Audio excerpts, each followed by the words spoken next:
What is going on, guys? It's Sean O'Connell, the managing director here at CinemaBlend, and we are super excited for the release of Quentin Tarantino's latest film, Once Upon a Time in Hollywood, starring Leonardo DiCaprio, Margot Robbie, and Brad Pitt. Now, as part of our weekly ReelBlend podcast, we actually had a chance to sit down for a 20-minute conversation with Tarantino to talk all about this new film and some major parts from his filmography. It was three geeks and myself, Jake Hamilton, and Kevin McCarthy sitting down with Tarantino, which was a highlight of our careers, and we're going to bring it to you right now in its entirety. Before we go into the interview, of course, go down, hit subscribe, and turn on your notifications, because we're posting cool things like this on CinemaBlend's YouTube page all the time, and we don't want you guys to miss it. So, without further ado, our full interview with director Quentin Tarantino for the new film, Once Upon a Time in Hollywood. All right, well, first of all, thank you so much for being here. We're sitting here with Quentin Tarantino, one of the greatest, in my opinion, the greatest director that's ever lived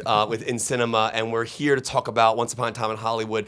I want to nerd out with you about Robert Richardson and his brilliant cinematography. Yeah. You shoot on 8mm, 16mm, 35mm. You have these awesome aspect ratio changes when we get to the gun. It's so cool watching the Bounty Law stuff. Yeah. Talk about those formats and what it was like to shoot on those formats and those aspect ratio changes.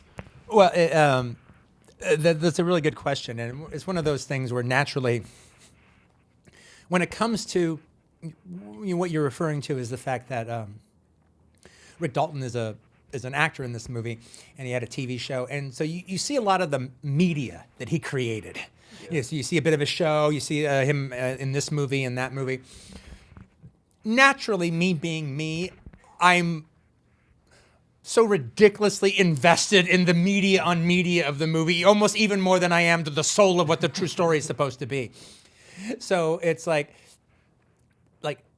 naturally, I probably had like the most fun shooting the Bounty Law moment. Yes, I knew you did. Yeah, was that 16? Yeah.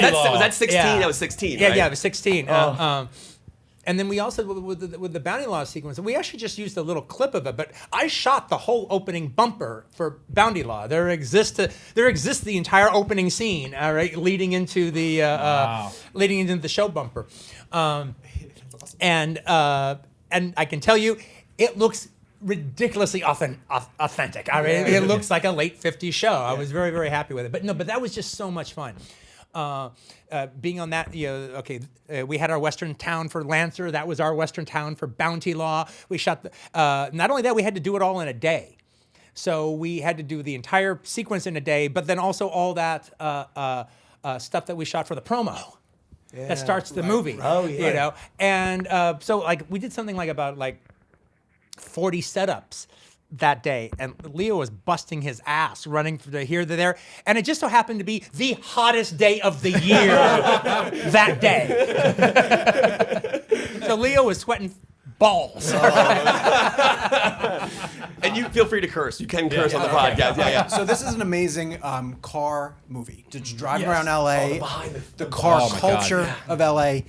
So in doing that, you have to recreate 60s LA. Yeah. So I'm really curious, is when you did location scouting to shoot on practical sets, how much of 60s LA is still found here in the contemporary city? There's a bit. What you got to do is you pick a place that you have a good idea of what it looked like in 1969. Like for instance, just to give you an example. A lot of Quinn Martin shows that were based out of Warner Brothers Studios shot a lot in the valley, so they didn't have to drive around that much. So like the FBI, all the time, all of a sudden they're just on Riverside Drive. Right. And so you can okay. So you look at it and you say, okay, so this is still fairly similar to what it was like. We got to do something about that. And we got to do something about that, and that used to be this, and now it's that. But the structure of the building is still the same. I could paint it, and it would be like it was. And so and then you start driving the blocks. All right, so and obviously you're picking out a block that doesn't have a whole lot of modern stuff around. But okay, so this looks good this way down here. Well, now let's just start driving. And how many bogeys do we see? All right, that like absolutely won't work. And then you find a place that has 1 or 2 or even 3 blocks that go together. And the trick is to finding one. You'd love it to have some things that have some cool things from the 60s there. The trick is just not having anything bad there. Sure, right. Or nothing bad that you can't camouflage to some degree or another. So it's like, oh, okay, that one street looks great. I can build an entire scene. We can add all this stuff if I'm just looking this way. But when you're talking about Brad driving, I've got to be able to cover 3 or 4 blocks. When he's on the highway, oh my God, and it's a long shot on the highway, and all the cars are old. Yeah. I don't know Even how the cars you pulled coming that the shot opposite off. way. No. That's no. In that instance, no. That's us shutting down shutting down the freeway. Right. Like you do. Yeah. No. When he turns onto the Hollywood freeway with the girl. I mean, no. That is like we own the Hollywood freeway for an hour. Wow, that's amazing. Well, and I love the shot that goes up over the drive-in. That shot is devastatingly beautiful. Yeah. And then that was and then that drive-in's not there anymore, so we did that with miniatures. Oh, did you really? What? Get out of here. What? Yeah. What we did is, okay, so it's like we found the space. The marquee was real. Right. And we had a frame for how big, just a frame for how big the drive-in screen would be. Okay. And so he really drove. And he turned and he went around this way, and then the camera moved up towards this kind of frame. All right. Then John Dykstra, the great John Dykstra, all right, built a miniature of the drive-in screen, and me being me. Okay, so when we get over the drive-in screen, I don't want CGI cars. I want toy cars. Okay. I want physical toy cars. Like Matchbox cars? Yeah, well, cars that can move a little bit, but a physical, like this is a physical wallet I'm holding in my hand. What does it say on it? Yeah. A physical car, all right, as opposed to a graphic car. Yeah. And he goes, well, that could get kind of expensive, and no one's going to notice the difference. I go, I'll notice the difference, and come on, John, so will you. Okay. I go, how expensive? Okay, you don't break the Bank of Monte Carlo, but I mean, I think it's worth it. And then he comes back and you go, well, okay, if we're going to do that, we have to have at least 2 cars moving a little bit, all right? But that doesn't feel like cheating. Doing miniatures, that's in Sarah Honda, all right? That's not cheating. That's actually doing it cooler. In-camera practical effects, man. Of course. It's crazy to me to think that Pulp Fiction turns 25 this year. We were literally just watching it in this room on that TV before you walked in. I'm curious, when you hear Pulp Fiction is 25, what's the first thing you think of? And did you learn anything making that movie that you used on Once Upon a Time in Hollywood? Well, with Pulp Fiction turning 25, everyone wants me to get all reminiscing about it, and I'm kind of in the middle of this movie right now, so I'm just not in let me think back to those days. Gone are the days. But it's an interesting question. Did I learn anything? No gigantic lesson that I can think of that I learned then and I applied here. But I was learning a lot because I still didn't really know how to make a movie when I was doing Pulp Fiction. By the time I had done Reservoir Dogs and Pulp Fiction and started Jackie Brown, I thought, okay, I think I kind of know what I'm doing now. But there I'm still kind of learning what time it is. Right. And that's the movie that came out of you kind of knowing what you're doing, which blows my mind. Well, I knew how to write, and I kind of knew how I wanted to direct the movie and how I wanted the movie to look. But just even protocol on a set, all that stuff I was still learning. Wow. Sure. Let Quentin enjoy a drink. Yeah, enjoy your drink. Yeah, we're drinking Casamigos margaritas. Not a sponsor, by the way. But so this is actually a question I was going to ask you that I kind of got an answer by accident earlier when I ran into randomly Margot Robbie in the elevator as I was going up. One of my favorite scenes in the film is when Sharon Tate goes to watch her film, me too. and she shows up at the theater. She tells them I'm in the movie. They don't believe her. Then the guy lets her in. It's a really cool moment. For people out there who haven't seen the movie, it's a great sequence. And she's actually watching the real Sharon Tate. So I wanted to know if that ever happened to you. And Margot told me that it actually happened on True Romance to you. And I was wondering, can you walk me through what it was like to sit in the theater in a public screening, not a premiere, and listen to people react to your movie? Well, that wasn't the first time. I mean, I when Reservoir Dogs. Forget about before Reservoir Dogs opened. I spent a year going on the film festival circuit with Reservoir Dogs, so I watched it in all those festival screenings, and then I pretty much saw Reservoir Dogs every other day for the whole 4 weeks it played in Los Angeles. But what you're talking about is it. Not only did that happen to me, where hey, I wrote this. All right. It was True Romance, and it was at the Bruin. The theater you shot that scene at? Yes, exactly. What? It was. What? I was on a date, and True Romance was playing at the Brew, and I go, hey, well, let's go see True Romance. Okay.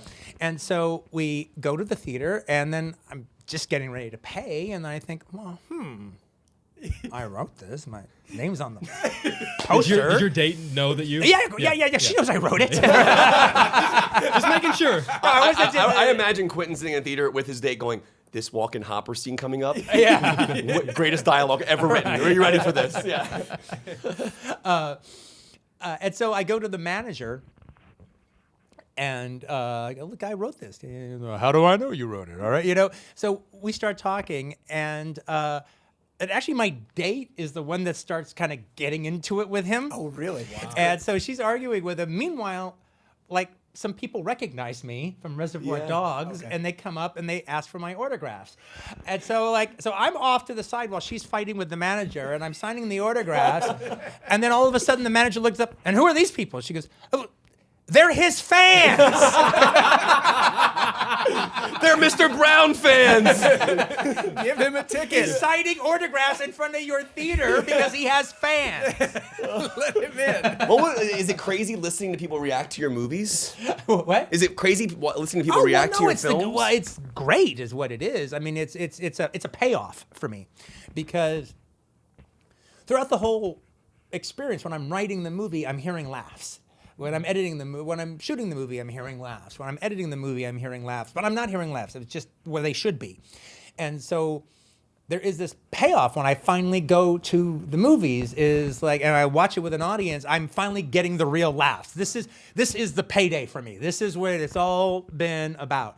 And that's why, the first 3 weeks of the movie, I'm just constantly seeing it all the time, because I'm never going to have this audience again. I'll have other retrospective audiences, but that first audience of just seeing it. Do you still sneak in to theaters? Oh yeah, all the time. Yeah, the whole opening weekend, I'm just all over Los Angeles seeing it. Okay, let me see what's going on in Torrance. Okay. So we all know what we're doing opening weekend. We're just going to go to a bunch of theaters. Yeah. Well, the line we've been using the most is, he said he's the devil, and he's going to do some Devil shit. I mean, that's not verbatim, but.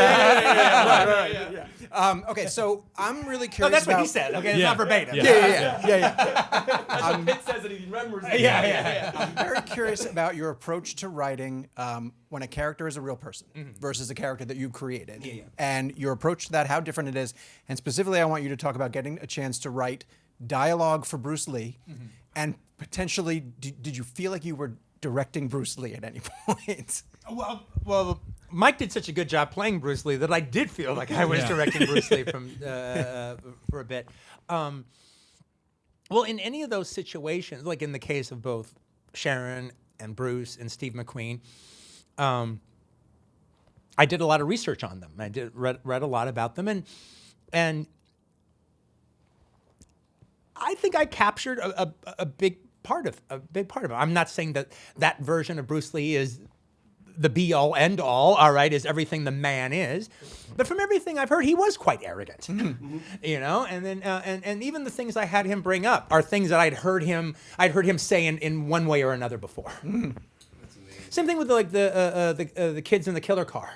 You know, a lot of the things they said, they were my words, but I'd heard them say things like that, and so I steered it in a different direction. But it's taken from actual things that they had said. Now choreographing him in that scene, though, talk about just because It was one shot, wasn't it? Yeah. Oh my gosh. And that's it's just incredible to me to think about. Like, did you instructing him to sort of act like Bruce, or did he just nail? He had it when he came. Well, he knew he was playing Bruce Lee. And everything, you know, and so.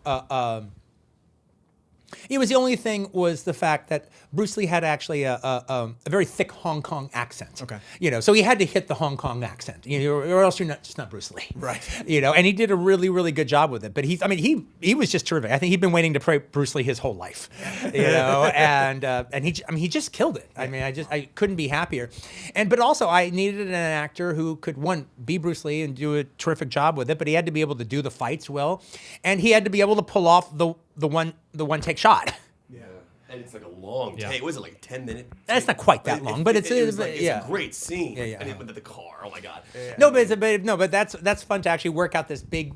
Starts out as a close up, and a whole big fight is going to develop, and trying to do it all on a crane. It was a little bit in before you leaned over and said, "This is one shot," and I went, "Holy shit!" One of my favorite shots you ever did is in Pulp Fiction when they show up at the door of Brett's place. Yeah. And then you stay at the doorway, and then they walk down, have the foot massage conversation, and we're just chilling in the hallway. And that was like one shot. Right, Go ahead, Jake. Sorry. Mike's actually coming on my show in studio in Chicago next week, so I'm excited to get to. I'm going to play some of this audio for him to hear.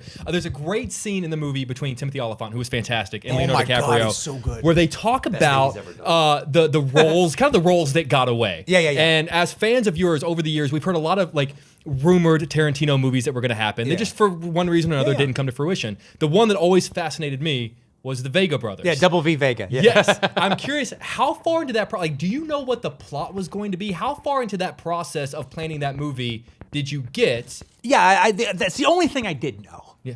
Was the premise per se. I don't think I took it far enough for a story, but I had a premise, and it would have taken place in Amsterdam. Oh my God! So it would have been during the time that Vincent was in Amsterdam, because the car scene in Pulp Fiction. Yeah, exactly. Oh my God! Yeah, remember in Pulp Fiction, he's just come back from Amsterdam. And he's telling the whole story and everything. They put mayonnaise on the fries. Yeah, and he was like, he was running some club for Marcellus in Amsterdam. Right.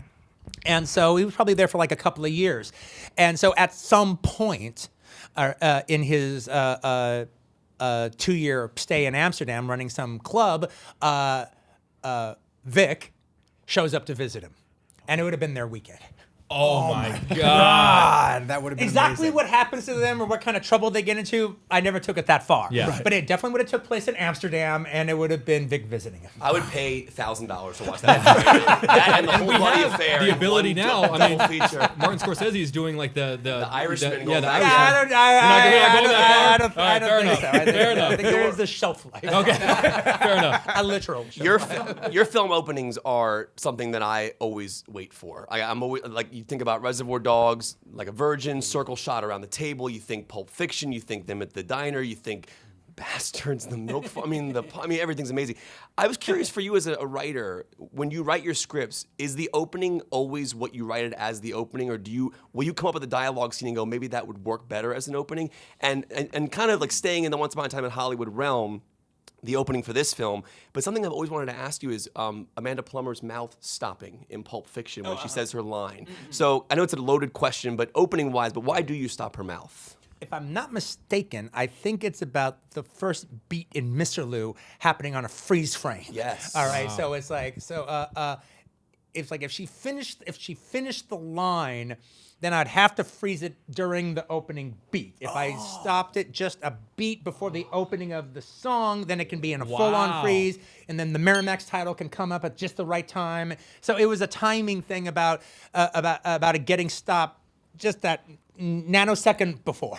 And then your openings, though, have you ever written a script and then had a dialogue moment that you went, you know what, this would serve better as an opening moment, not a mid-sequence? No, I never had a scene where.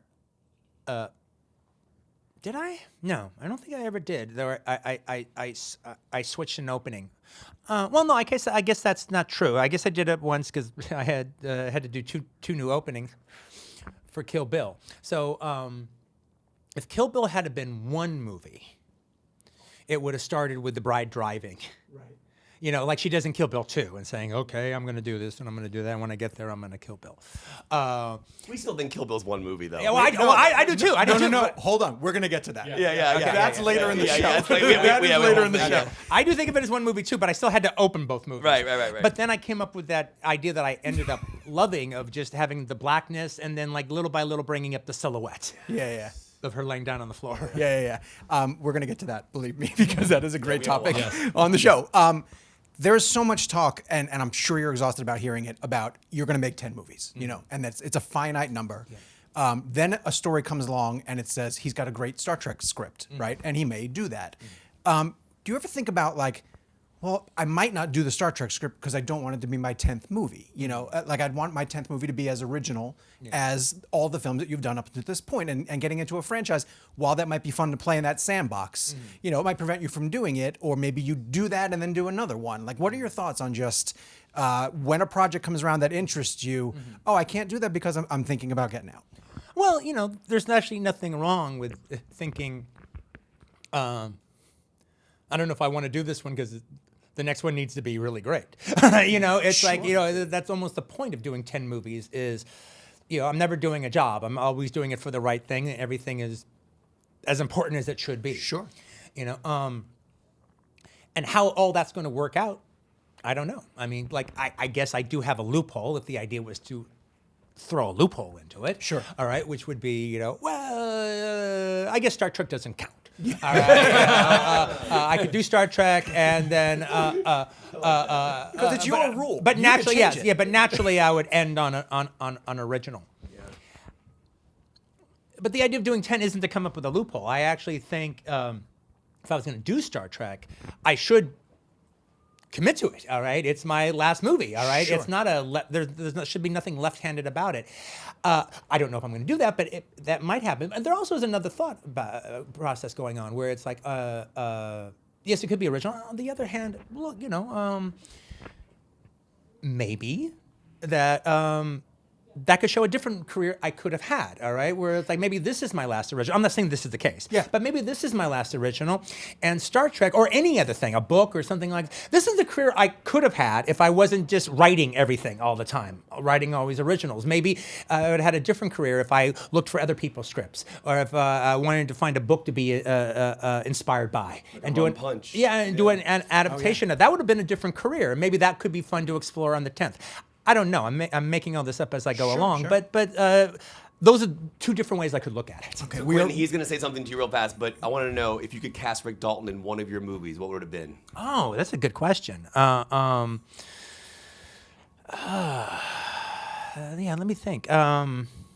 I definitely could have been one of the guys in Reservoir Dogs. All right, yeah, for sure. All right, go real quick. okay, we're running out of time. We want to thank you so much for joining the ReelBlend podcast. This has Honor of a truly lifetime. been one of the most amazing things in the world. There is a debate. Thank you guys for coming down here. Oh my kidding me? God, Are you we- kidding me? We would, it's amazing. There's a debate that has literally started from like day one of this podcast, and it's about Kill Bill.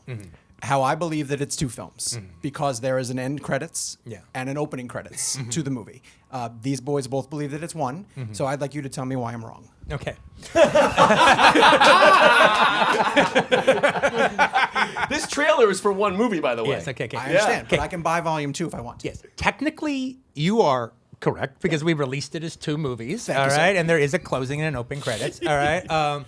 But since I made it as one movie and I wrote it as one movie, that's just some shishanery that I did in editing. You know, now it works really good that way. Yes. And frankly, the truth of the matter is, I don't think it would have been as popular as a 4-hour movie. All right. I literally had a guy say that to me. You know, it was like.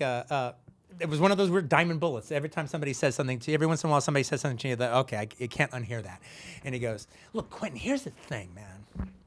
My Uncle Artie would love this movie. I mean, he would love it. He wouldn't love it at 4 hours. That's amazing. I need to see the whole bloody On that affair note. at some point. We show it from time to time. do At the end, we're Beverly. like, yeah, you Yeah. guys, if you're gonna come down to the whatever. Because when we show, we usually show for a week. Nice. And we saw this in 35. I'll watch everything in 35, man. That's all I care All about. right, you're being rushed. Yeah. So thank you Thank so you much so for your What an time. honor. This is Thank you. Oh, are you kidding me? Thank you so much for listening to our full interview with Quentin Tarantino on behalf of Once Upon a Time in Hollywood. You can actually hear really cool interviews like this on ReelBlend, which you can find wherever podcasts are served. Or go down to the description and you'll find a link directly to our ReelBlend page. And while you're here, go down to the comment section, tell me how you think the interview went. We'd love feedback from you guys. And also hit subscribe and turn on your notifications. We're posting a bunch of videos like this on CinemaBlend's YouTube page on the regular, and we don't want you guys to miss a single one of them.